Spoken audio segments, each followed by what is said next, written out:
महिलाओं के सम्मान को लेकर सियासत तेज है। पूर्व सीएम आतिशी ने बीजेपी को अब इस बात के लिए घेरा कि योजना सिर्फ कागजी तौर पर लागू हुई, ना तो महिलाओं की कोई डिटेल ली गई, ना कोई फॉर्म भरवाया गया। आतिशी की माने तो महिला सम्मान योजना बीजेपी का एक और जुमला साबित हो गया। भारतीय जनता पार्टी की दिल्ली सरकार ने ये साबित कर दिया कि वो मोदी जी की गारंटी नहीं थी, सिर्फ एक जुमला था, जुमला। 8 मार्च को दिल्ली की महिलाओं को खाते में तो 2500 रुपए नहीं मिले, उनको तो एक स्कीम भी नहीं मिली, यहां तक कि एक रजिस्ट्रेशन का पोर्टल तक नहीं मिला जिसपे जाके वो अपने नाम भर दें, अपने खाते की डिटेल डाल दें, अपने आधार कार्ड की डिटेल डाल दें। दिल्ली की महिलाओं को क्या मिला? एक 4 सदस्य की कमेटी मिली। इस योजना को कैबिनेट से मंजूरी मिलने के बाद बीजेपी चीफ जेपी नड्डा ने लॉन्च किया। दिल्ली के जवाहरलाल नेहरू स्टेडियम में हुए इस प्रोग्राम में नड्डा ने कहा कि पीएम मोदी ने हमेशा हर वर्ग के विकास की चिंता की। इस योजना को धरातल पर उतारने के लिए सीएम रेखा और उनकी पूरी टीम का दिल से आभार। आज मुझे खुशी है और मैं बधाई देता हूं रेखा जी को और इस योजना की नेतृत्व को और मोदी जी को, जिन्होंने आज आने से पहले कैबिनेट का फैसला किया और 5100 करोड़ रुपए इस साल के लिए आवंटित किया है ताकि महिला समृद्धि योजना दिल्ली में लागू हो जाए। इसके लिए आपको बहुत बहुत बधाई। दिल्ली की सीएम रेखा गुप्ता ने आखिरकार महिला सम्मान योजना को कैबिनेट से पास कर ही दिया। अब जल्द दिल्ली की महिलाओं के खाते में 25 रुपए आने वाले हैं। इसे लेकर सीएम रेखा गुप्ता ने मंच से दमदार भाषण दिया। महिला सम्मान के नाम पर हो रही राजनीति को एक्सपोज किया तो बीजेपी के उस संकल्प को दोहराया। सीएम ने कहा कि बाकी सभी सिर्फ झूठे वादे करते हैं, मगर बीजेपी जो कहती है वो करती है। आम आदमी पार्टी सरकार के लोग कहते हैं इन्होंने अपनी ही सांसद को घर बुला के उसका अपमान किया, उसके साथ बुरा व्यवहार किया, और न जाने ऐसे कितने ही किस्से हैं जो अलग अलग संगठनों के हमने सुने हैं। पर एकमात्र संगठन, एकमात्र पार्टी मैंने देखी जो कहा, जो सोचा वो करके दिखाया। हमारा नेतृत्व, हमारी पार्टी ने वो कर दिखाया कि सिंबॉलिक नहीं, आज देश का बजट यदि निर्मला सीतारमण पढ़ेगी तो दिल्ली का बजट रेखा गुप्ता पढ़ेगी।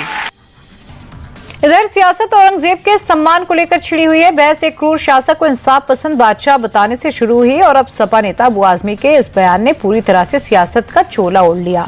यूपी के सीएम योगी आदित्यनाथ ने इस बीच एक बार फिर से औरंगजेब के चाहने वालों को बड़ा मैसेज दिया। योगी ने कहा कि देश का असली नायक आखिर कौन है? नायक तो महाराणा है, महाराणा। अकबर नायक नहीं हो सकता।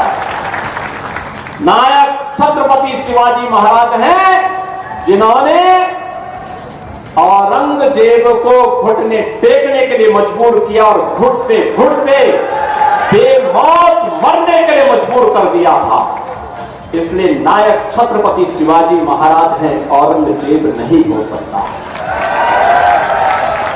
बहनों और भाइयों, जो सनातन धर्म को नष्ट करने के लिए आए हैं, जिन्होंने भारत की धर्म और संस्कृति को नष्ट करने का कुछ प्रयास किया हो, जिन्होंने भारत की सनातन परंपरा को रौंदने के लिए तमाम षड्यंत्र किए हो, वे भारत के राष्ट्र नायक नहीं हो सकते। औरंगजेब से शिफ्ट हुए सियासत कांग्रेस के सियासी वर्चस्व तक पहुंच गई। कांग्रेस नेता राहुल गांधी ने कांग्रेस कार्यकर्ताओं की एक वर्कशॉप ली। इस दौरान राहुल कुछ अलग अंदाज में नजर आए। एक तरफ उन्होंने अपने वर्कर्स को बब्बर शेर तक कह दिया, लेकिन पल में ही राहुल ने यह आरोप लगाया कि पार्टी के कुछ नेता बीजेपी के इशारों पर काम कर रहे हैं।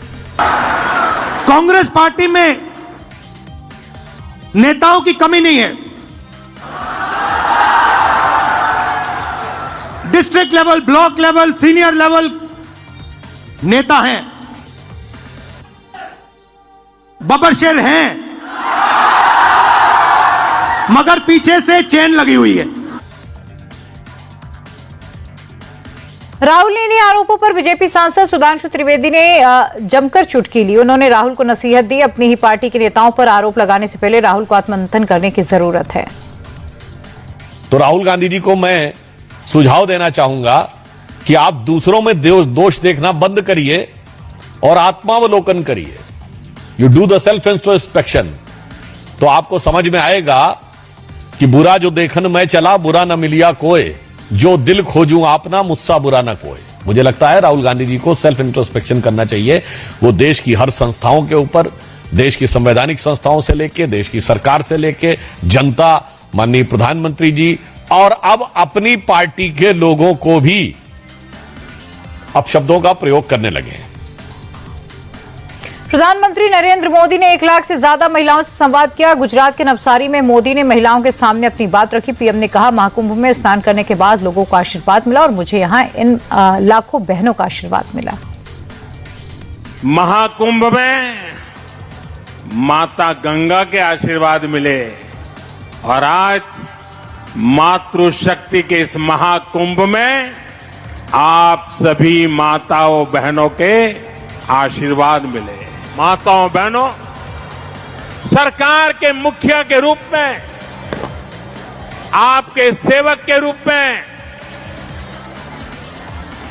आप सबको ये विश्वास दिलाता हूं कि आपके सपनों के रास्ते में कोई बाधा नहीं रहने दूंगा।